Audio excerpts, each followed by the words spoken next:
Kelanchal times, हर खबर पर हमारी नजर। 5 राज्यों में चुनाव होने के बाद 4 के नतीजे लगभग साफ हो चुके हैं। 4 राज्यों में से 3 में कांग्रेस को हार का मुंह देखना पड़ रहा है। 2024 के आम चुनावों से पहले भारतीय जनता पार्टी के लिए ये जीत बड़े मायने रखती है। इस परिणाम को खासकर भारत की हिंदी बेल्ट का मूड कहा जा सकता है। इन विधानसभा चुनाव में बीजेपी की जीत के कई कारण हो सकते हैं, लेकिन देश की सबसे पुरानी राजनीतिक पार्टी कांग्रेस अपनी हार के बड़े कारणों पर जरूर सोच विचार करेगी। अगर ऊपरी तौर पर देखा जाए तो कांग्रेस की हार के 5 बड़े कारण ये भी हो सकते हैं। पहला, कांग्रेस का लचर संगठन, जिसमें जमीनी स्तर पर कांग्रेस का संगठन काफी कमजोर नजर आता है। एक समय था जब कांग्रेस सेवा दल, महिला कांग्रेस, सर्वोदय, यूथ कांग्रेस जैसे संगठन पार्टी के लिए खूब काम करते थे। उनका संपर्क सीधा लोगों से था और सरकार की नीतियों और योजनाओं को आम लोगों तक पहुंचाना सरल हो जाता था। लेकिन पिछले काफी समय से ये सभी संगठन सुस्त नजर आते हैं। राज्य में सरकार होने के बावजूद वोटरों तक बात ना पहुंचा पाना यही बताता है। दूसरा, नेतृत्व में विश्वास की कमी। सबसे बड़े कारणों में एक कारण ये भी है कि कांग्रेस का नेतृत्व कमजोर दिखने लगा है। हालांकि भारत जोड़ो यात्रा से राहुल गांधी को एक मास लीडर यानी कि जन नेता के तौर पर स्थापित करने की कोशिश की गई। वो यात्रा जहां से गुजरी वहां लोग जुड़ते भी गए, मगर जब तक भीड़ वोटों में तब्दील ना हो तब तक किसी भी नेता का जन नेता बन पाना मुश्किल है।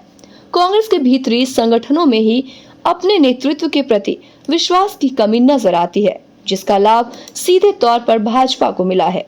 तीसरा, गुटबाजी। इस बार मध्य प्रदेश और राजस्थान में कांग्रेस के अंदर ही बड़ी गुटबाजी देखने को मिली। राजस्थान में अशोक गहलोत और सचिन पायलट के गुटों में तकरार पहले दिन से ही उजागर थी। पूरे 5 सालों तक कांग्रेस का शीर्ष नेतृत्व इसे गड़बड़ी को ठीक करने में जुटा रहा। मध्य प्रदेश में ज्योतिरादित्य सिंधिया के भाजपा में जाने के बाद कई छोटे नेताओं ने भी बीजेपी का दामन थाम लिया। तब से वो खाली जगह भरी नहीं गई। चौथा, कमजोर कम्युनिकेशन। सवाल है कि कांग्रेस के संगठन कमजोर क्यों है। दिखता है कि नेतृत्व की बात संगठन तक साफ साफ नहीं पहुंच पा रही है। इस बात प्रियंका गांधी ने काफी प्रचार किया और कई तरह के वादे किए, लेकिन वो वादे लोगों को समझ नहीं आए। इसे दूसरी तरह से कहा जाए तो कह सकते हैं कि प्रियंका अपनी बातों को लोगों तक नहीं पहुंचा पाई। कमोबेश यही स्थिति राहुल गांधी की भी रही है। उन्होंने प्रचार किया मगर लोगों से सीधे कनेक्ट नहीं हो पाए। इसके उलट भाजपा में नरेंद्र मोदी समेत सभी नेताओं की बातें लोगों में समझ आई। चुनाव के नतीजे इस बात की गवाही भी देते हैं। और 5वां और आखिरी ये है, उल्टे पड़ते बयान।